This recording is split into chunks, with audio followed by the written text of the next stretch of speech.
mungkin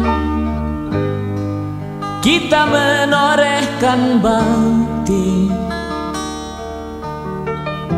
atas nama jiwa dan hati tulus ikhlas.